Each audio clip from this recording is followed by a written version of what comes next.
بسم اللہ الرحمن الرحیم۔ شروع اللہ کا نام لے کر جو بڑا مہربان نہایت رحم والا ہے۔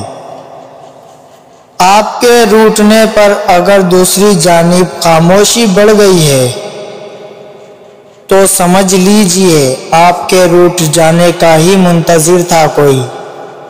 اب رخت سفر باندھیے اور چلتے بنیے۔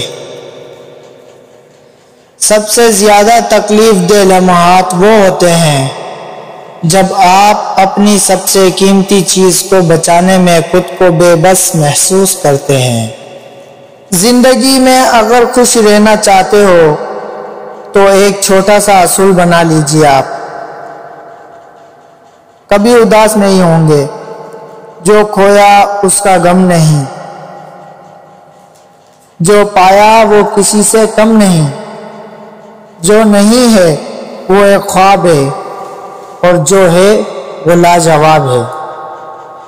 جیب میں پیسے ہونے کے باوجود بازار سے گزرتے ہوئے اپنی خواہش پوری نہ کرنے والا کنجوس نہیں بلکہ باپ ہوتا ہے۔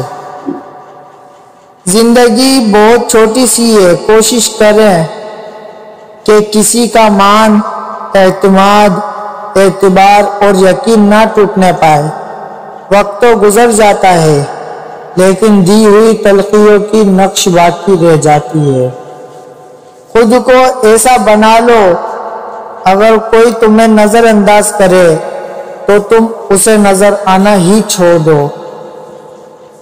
درد بھی کیا چیز ہے، ہمیشہ اس شخص سے ملتا ہے جس کے بارے میں کبھی ہم تصور بھی نہیں کر سکتے، اور جس شخص سے امید نہیں ہوتی وہ ہمارے دکھ سمیٹ لیا کرتا ہے۔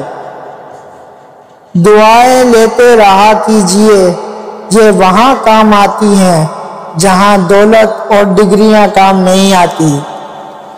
دنیا کا سب سے خوبصورت پھول اپنوں کی محبت کا ہوتا ہے، اور اپنے وہ نہیں ہوتے جو خون کے رشتے سے ہوں۔ ہر وہ فرد اپنا ہے جسے آپ کا خیال اور احساس ہو۔ ماں باپ کے پاس بیٹھنے کے دو فائدے ہیں۔ نمبر 1، آپ کبھی بڑے نہیں ہوتے، اور نمبر 2، ماں باپ کبھی بوڑھے نہیں ہوتے۔